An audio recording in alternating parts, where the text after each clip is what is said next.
From the 1st of October 2001 to the 13th of January 2002, the Matthew Flinders Ultimate Voyage exhibition was presented at the State Library of New South Wales and then toured nationally. Mr. Warren Whitfield managed to involve himself until, in the end, he had a role in the production. By early 2002, Mossman Mayor Jim Reid appears to have accepted Warren Whitfield's narrative, enough at least to invite him to help children light a bonfire in celebration of Queen Elizabeth II's Gold Jubilee. Warren accepted the offer and apparently used traditional methods in the process.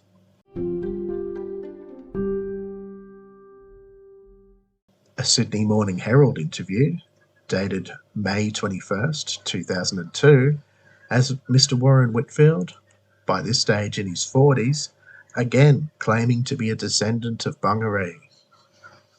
Mr. Whitfield goes on to claim that Bungaree belonged to the Guring-gai clan, not the Walkaloa clan as previously claimed. Mr. Whitfield then goes further, now falsely claiming that his ancestor was Bungaree's granddaughter, born from the rape of her mother Sophie by James Webb, the first white man in the Broken Bay area. No reason is given for this change in Sophie's genealogy or supposed family connection to Bungaree.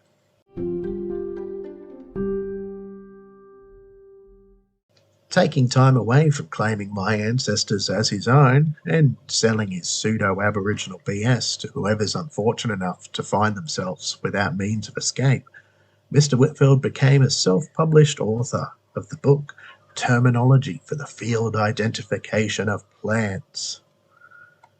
Neither the 1996 nor 2007 editions make any mention of Mr. Whitfield's supposed Aboriginality, nor any mention of the word Guring-gai, despite the prologue lamenting the passing of the hunter-gatherer lifestyle.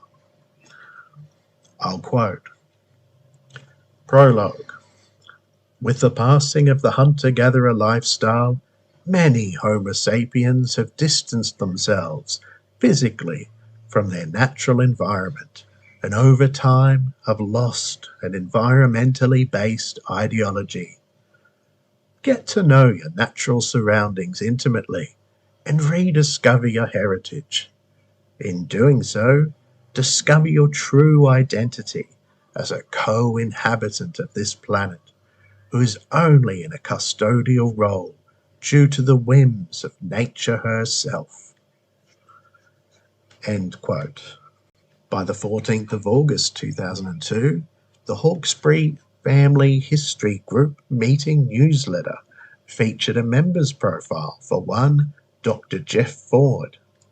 Here we see for the first time digital evidence of the transmission of Warren Whitfield's false narrative last seen less than 12 months prior. Dr. Ford asserts, without providing any evidence, that settler James Webb had a common-law wife at Brisbane Water, from whom some of the present Aboriginal Guring-gai people are descended. This is only the second time there appears any reference of there being present Aboriginal Guring-gai, and we see the repeated unusual phrasing of present Aboriginal Guring-gai in both Dr. Ford's and Mr. Whitfield's accounts.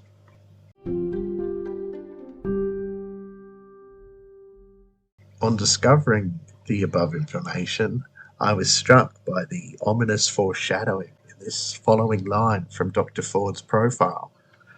Quote, I would welcome every lead to a story about Webb and Pete on the Hawkesbury, which may add to my research. End quote.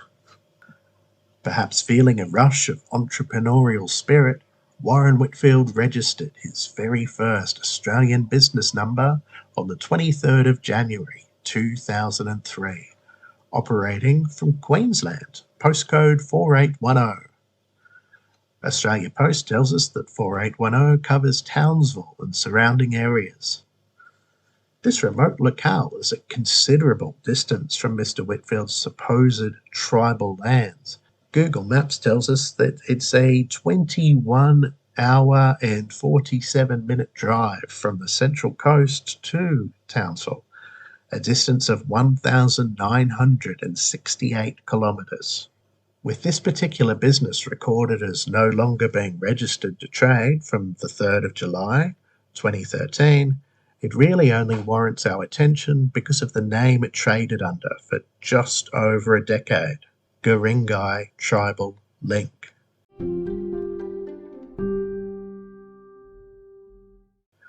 We know that by this time, Mr. Warren Whitfield already had the word Guring-gai tattooed with an Aboriginal flag on his forearm, and had just recently registered his small business in Queensland. But Mr. Whitfield showed no sign of slowing down, teaming with a Mr. Ray Barker to create Guring-gai Tribal Link Aboriginal Corporation, incorporated on the 11th of August 2003. Why have concurrent registered corporate business enterprises with almost indistinguishable names? You'll find out in Chapter 2. Thank you so much for listening. You've been listening to A Long Con Gone On, produced by me, JD Cook, and written by me, JD Cook. You can find all the information for the show at our website, bungaree.org. That's bungaree.org.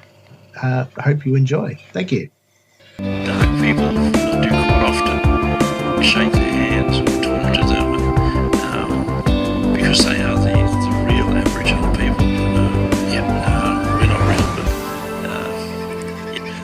it's just the way it is. From the 1st of October 2001 to the 13th